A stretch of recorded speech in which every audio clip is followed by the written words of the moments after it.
En tant que journaliste, je vous propose une analyse zétético-serbe à la manière d'un Mediapart. MJ Fermela sort une vidéo sur Black Adam. À l'intérieur, il sort deux arguments assez intéressants et j'avais envie de le prendre au mot, même si je suis hétéro.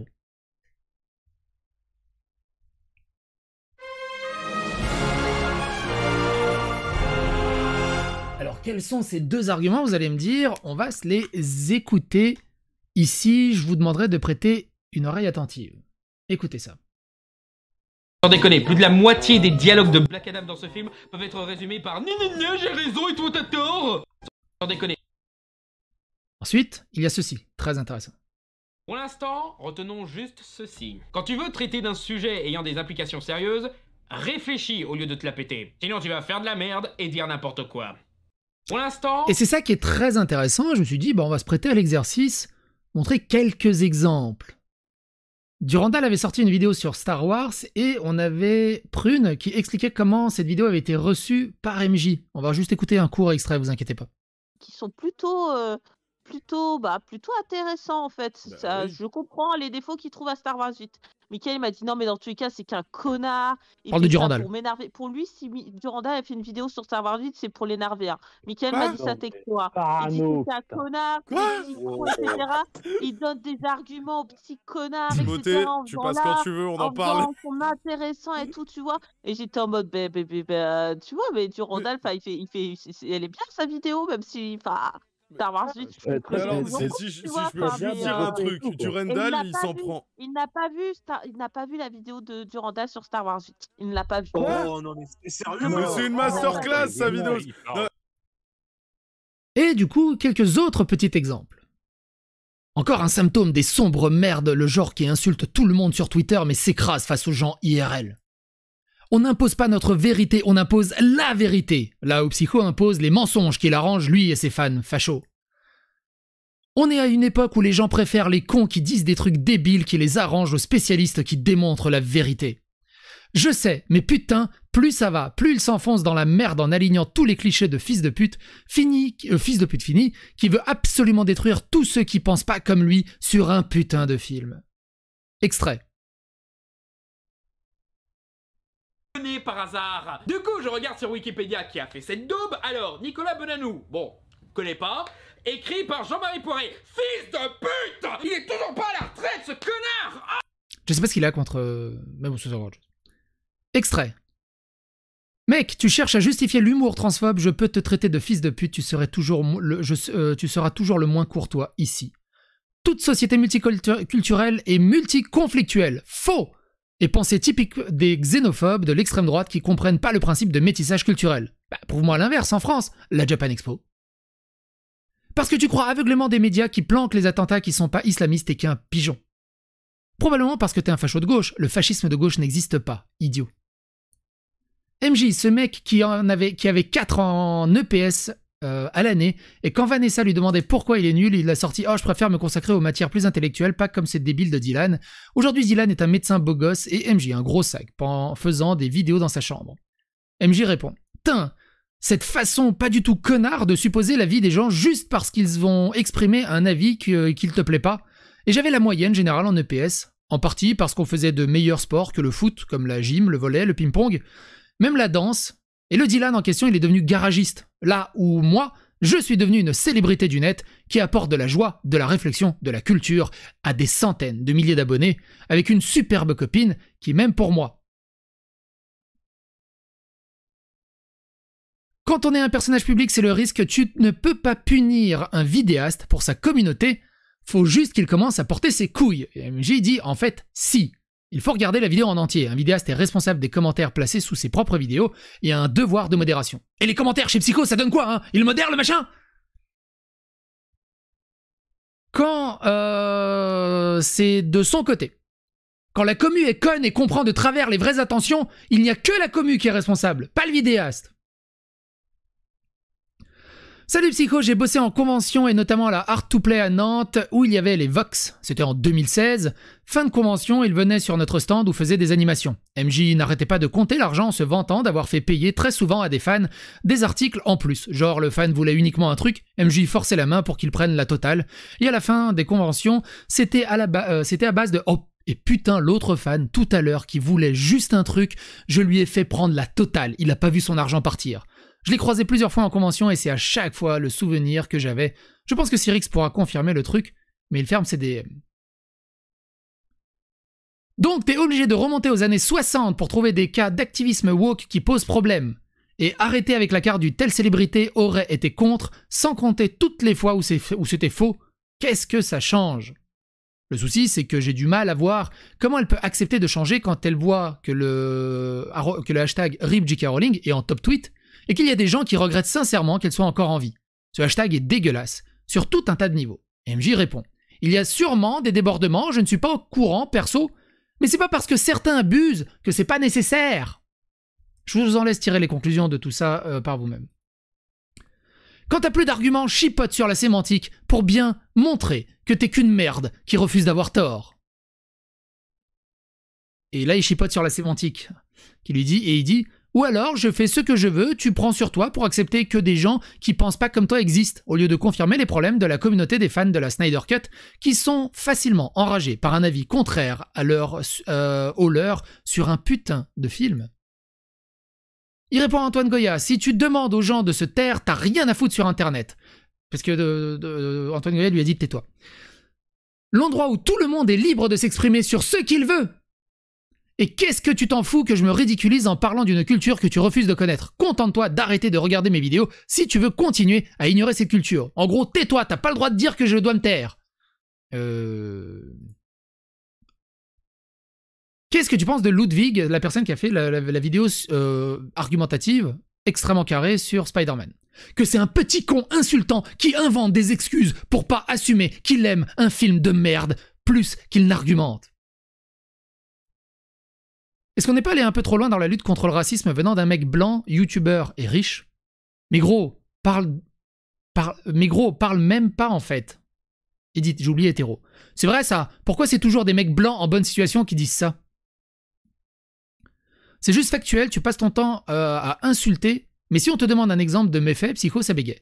Les faits te donnent tort depuis des heures et t'es trop con et égocentrique pour l'admettre, fils de pute! La vieille excuse de « je suis pas raciste, j'ai un ami, inséré minorité concernée par la discussion ici, dite par tous les racistes ever ». Ah oui, ce passage aussi. Des putains de scènes d'action! Voilà quand vous faites concurrence à des Pixar genre les Indestructibles en faisant quelque chose de leur niveau! C'est bien, vous avez enfin compris, bravo! Putain, même cette pute d'Angelina Jolie est un super personnage dans ce film, c'est pour vous dire! Qu'est-ce qu'il a contre Angelina Jolie? Je sais pas. Vous vous souvenez de ce message? On l'a traité il y a un petit moment déjà. La vieille excuse de « je suis pas raciste, j'ai un ami inséré une minorité concernée par la discussion » dite par tous les racistes ever. Et moi, je suis meilleur pote avec un musulman. Lui et sa famille ne pratiquent pas le lapidage, et on en a marre que des connards de votre genre retiennent que les mauvais exemples d'extrémistes et de dictatures pour faire passer pour tout sauvage. Lapidation, hein, lapidage ça n'existe pas. Mais du coup, c'est pas une excuse de « moi j'ai un ami de telle minorité dit par tous les racistes ever ». Bon, laisse tomber. Thomas Cyrix, le Harvey Weinstein des Voxmakers, mais totalement.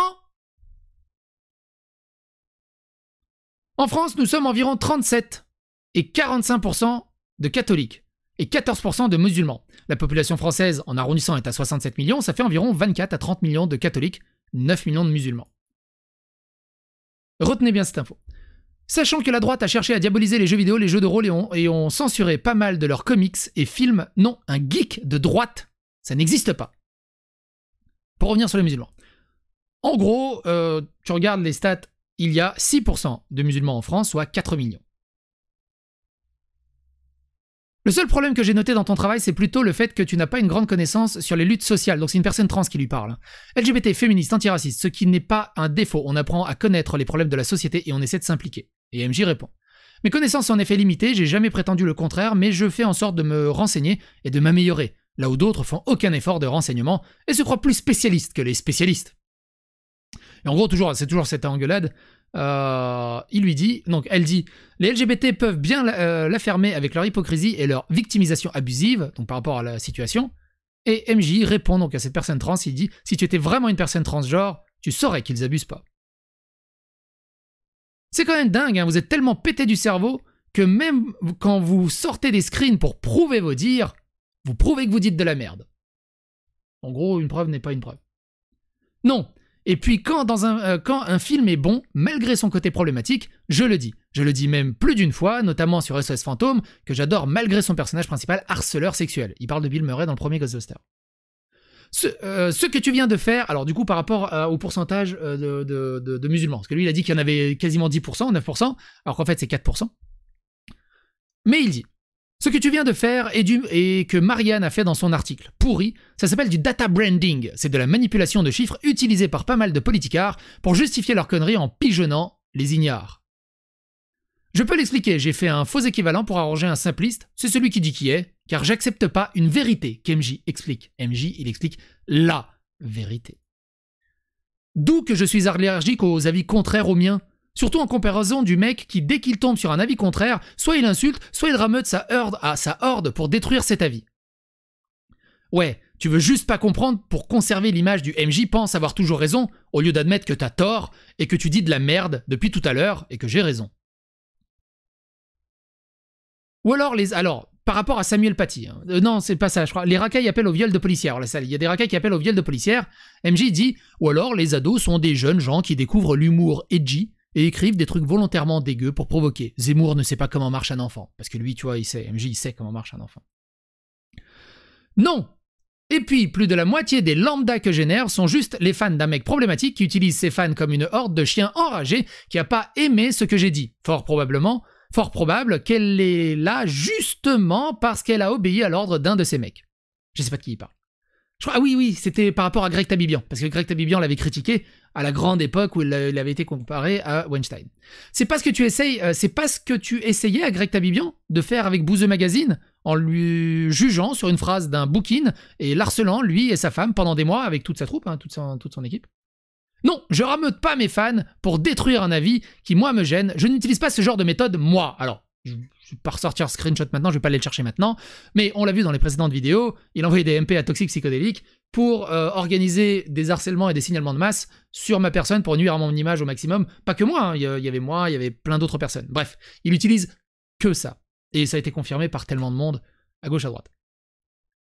Il confirme les biais de ceux qui le regardent, c'est ça le problème. Il n'inspire pas les gens à réfléchir, à se renseigner, à entendre et à comprendre, juste rester dans leur position et haïr ceux qui osent le contredire.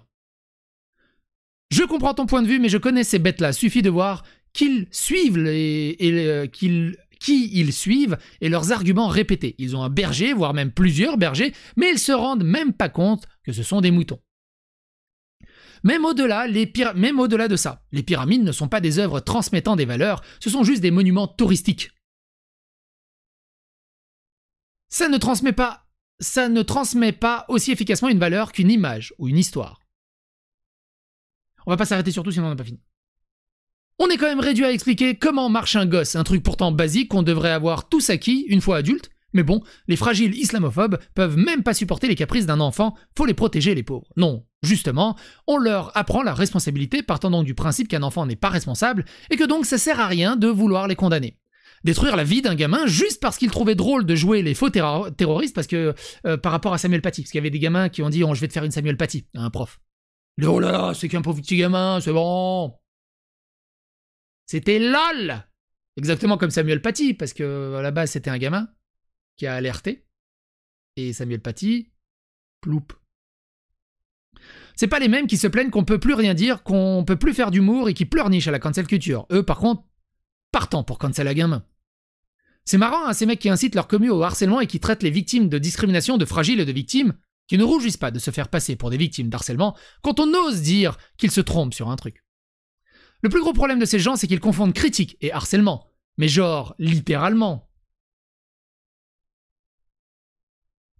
Attends, vous voyez un peu ? Voilà. Mais genre littéralement. Leur dico a juste changé les deux mots. Quand on critique et argumente contre eux, on nous harcèle. Quand ils nous harcèlent, on fait que démontrer que tu... dit-il. Là, vous voyez, il y a ce gars, il me harcèle depuis quelques jours à commenter ce genre de bêtises qui ne dit absolument rien d'important. Et ben le gars, il se rend pas compte que c'est du harcèlement. Il va pleurnicher que je l'ai bloqué dans 30 secondes. Eh, du con, tu spammes ça en dessous d'un lien où il t'explique à quel point t'es con et sans humour de continuer à insister avec ça, il serait temps de changer d'argument.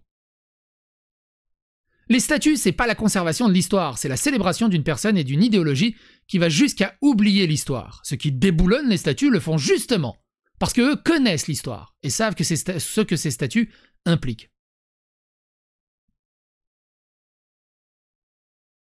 C'est quoi ça? Ce débile pense vraiment que se moquer des chrétiens, c'est se moquer des juifs et des musulmans. Tu vis sur la Terre 2019 dans la dimension C635, non? Encore une fois, tu fais une hiérarchisation due à une appartenance religieuse, c'est du racisme aussi, mec. À la limite, c'est censé être une hiérarchisation des races, mais là, on est vraiment pas loin. Que quelqu'un d'autre explique à ce débile en quoi tous les racismes ne sont pas égaux. J'en ai marre de devoir expliquer un truc universel que tout le monde est censé savoir. En l'occurrence, le débile, c'est toi. Les chrétiens sont persécutés bien plus que les musulmans ou les juifs partout dans le monde, Syrie, Nigeria, Pakistan, Afghanistan, etc. Putain, c'est pas faute d'avoir précisé à plusieurs reprises monde occidental. Et même en allant en Orient, je pense que si on fait de vraies comparaisons, c'est la même fausse excuse que le racisme anti-blanc qu'on va chercher en Afrique du Sud en déformant les faits.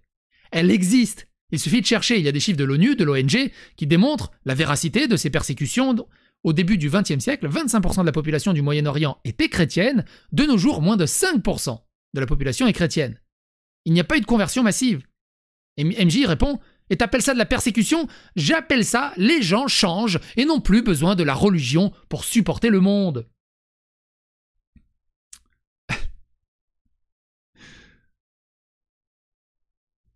Après l'URSS, des maoïstes, donc des connards qui se revendiquent communistes, mais qui en vrai sont totalitaristes, donc d'extrême droite. Tu le dis littéralement. Et comment ça, connard de menteur, qu'est-ce que tu racontes? Ah donc, laisser crever les minorités en les invisibilisant dans nos médias, c'est moins grave que prendre le risque d'un mauvais film James Bond en prenant une actrice noire. Parce que évidemment, dès que l'actrice sera noire, bah le film il va être moins bien que si c'était un blanc. Mais pour aider la minorité, il faut quand même prendre une personne noire, même ce qui t'a plongé la qualité du film. C'est MJ qui le dit, c'est pas moi. En prenant une actrice noire, c'est ça que t'es en train de dire? Dommage que tu conclues avec le fait que la représentation prime sur la qualité. Je n'apprécie pas ce raisonnement. Je suis maghrébin, et je n'ai pas besoin de voir des maghrébins dans des films pour apprécier les icônes. Je n'ai pas dit ça, mais bon, c'est dur de réfléchir par toi-même, t'as besoin d'un connard de menteur pour décider ce que tu dois conclure des vidéos que tu regardes pas. Bon, j'imagine que le mec est maghrébin, du coup, il n'a pas toute l'intelligence que lui, homme blanc, structuré, progressivement woke, a, et du coup, il lui explique la vérité. Si, du coup, l'URSS était de droite, il était plus capitaliste que les Américains, c'est pas parce qu'ils s'autoproclament communistes qu'ils le sont. Le communisme est même l'opposé du totalitarisme, on apprend ça au collège. Qu'est-ce que vous en pensez de tout ça? N'oubliez pas que je suis juste un journaliste qui fait de la revue de presse et je vous apporte des histoires pour qu'elles soient rigolotes, amusantes, divertissantes. A plus pour d'autres aventures.